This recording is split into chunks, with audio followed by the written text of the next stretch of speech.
ಎಮ್ಮೆ ಕಥೆ. ಒಂದು ಹಳ್ಳಿಯಲ್ಲಿ ಕೃಷ್ಣ ಎಂಬ ರೈತನಿದ್ದ. ಅವನು ಬಡವನಾದರೂ ಅವನಿಗೆ ಒಂದು ದೊಡ್ಡ ಕಪ್ಪು ಎಮ್ಮೆಯಿತ್ತು. ಆ ಎಮ್ಮೆ ಅವನಿಗೆ ಎಲ್ಲವೂ: ಹೊಲದಲ್ಲಿ ಕೆಲಸ ಮಾಡುವುದು, ಗಾಡಿ ಎಳೆಯುವುದು ಮತ್ತು ಹಾಲು ಕೊಡುವುದು. ಒಂದು ದಿನ ರೈತನ ಹೊಲದಲ್ಲಿ ದೊಡ್ಡ ಹಬ್ಬ ನಡೆಯಬೇಕಾಯಿತು. ಗ್ರಾಮದವರು ಎಲ್ಲರೂ ತಮ್ಮ ಜಾನುವಾರುಗಳನ್ನು ಅಲಂಕರಿಸಿದರು. ಕೃಷ್ಣನು ತನ್ನ ಎಮ್ಮೆಗೂ ಅಲಂಕಾರ ಮಾಡಿದನು.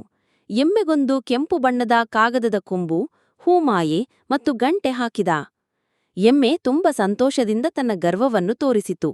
ಜನರು ನೋಡಿ, ಅಯ್ಯೋ, ಏನು ಸುಂದರ ಎಮ್ಮೆ, ಎಷ್ಟು ಬಲಶಾಲಿ ಎಂದು ಮೆಚ್ಚಿದರು.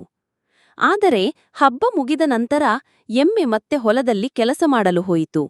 ಕೃಷ್ಣ ಅದನ್ನು ಸವಿವರವಾಗಿ ತಟ್ಟಿ ಹೇಳಿದ: ನೀನು ನನ್ನ ಬಲ, ನನ್ನ ಜೀವನ.